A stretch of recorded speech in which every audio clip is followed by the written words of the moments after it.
All right, 2022 Indian Chief Bobber. I have not ridden one of these before, so this is going to be a brand new experience for me. I already like the color.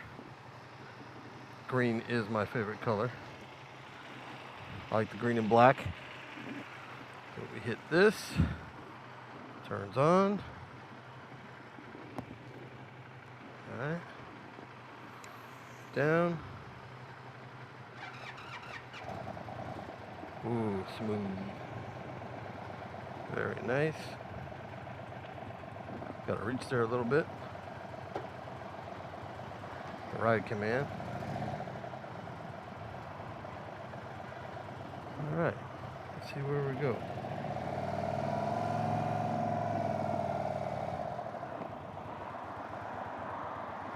I have to do a little extended reach here, I think.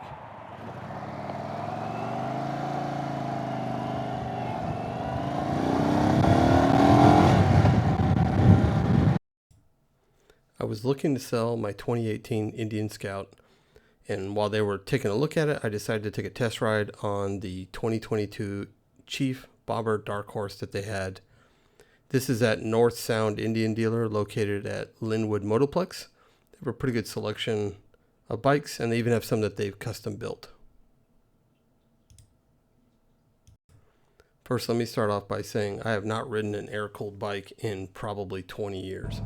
Right now I have a 2021 Triumph Tiger 900, a 2014 Triumph Speedmaster, an Indian Scout, and an Indian Scout 60. The Scouts are 999 and 1133cc. This Chief is 1890 cc's.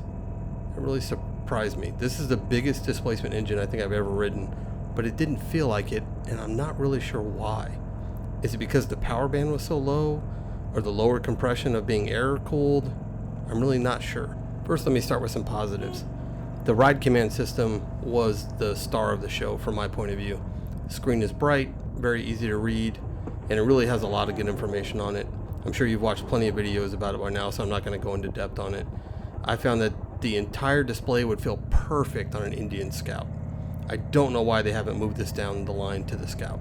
I had ridden my Scout 60 to the dealer, so I was really expecting to notice the weight difference between the Scout and the Chief. I really didn't. I did notice that the clutch and brake levers are much wider, and I really liked them. The clutch itself had a very easy pull. I found the release to be a little quick for me.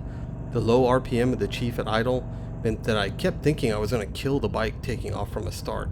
I'm sure it wouldn't have with that big of an engine. I'm just more used to having to get the RPMs going at launch, I guess.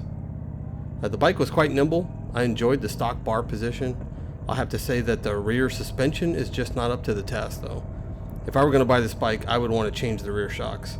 I really don't understand why they only went with 3 inches of travel. Why not add something with a little bit more travel there? The bike also comes standard with ABS, keyless ignition, and a USB charge port. Those are great. I also think that the cruise control being something every modern bike should have on it. Again, I would love to see that move down to the Scout. But there was no stock heated grips or seat, which tells me this is really for people who are fair weather riders. I live in the Pacific Northwest. Heated accessories are greatly appreciated most of the year. I'm sure you can get them as add-ons, but it was just surprising for me that they're not included at this price point. My Tiger 900 has all of that, and it's quite a bit cheaper than this bike. I came away really liking the bike, but not for $20,000. There's a lot of other bikes in that price range with more features and value. I've seen the Super Chief as well, but the OEM bags to me were far too small for the money added to the Chief. It's like $3,000 more. You could actually go buy some really nice bags for that amount. So in my summary, I really wanted to love the Chief. I just didn't. I'm not sure if it was the power plant, the delivery of the power. I can't put my finger on it. I don't know what it was. It just did not feel premium enough to me to justify that price. My Tiger 900 was about $5,000 cheaper, and I feel like I actually got a lot more bike for the money. Several friends have told me to test ride the Challenger. It puts out a lot more power. It's not air cooled. It has a higher compression piston system in it. They do have one at the dealer. Maybe next time I'll actually go and ride it. But that price point, that's $28,000. That's a big step up. And when you get at that point, I just start to question, like, why wouldn't I just go get a BMW K1600B? Like, that is a touring bagger at that point.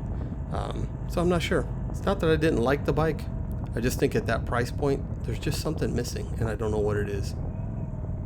If you're on a Scout today, I don't really see the big reason to jump up to the Chief.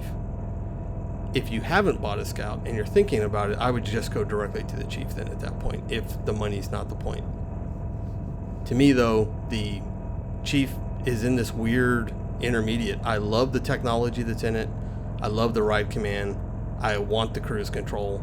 But everything else on the Scout actually just feels faster, feels like it revs a lot better. Although I will say the Chief routing of the exhaust meant that your legs did not get nearly as hot.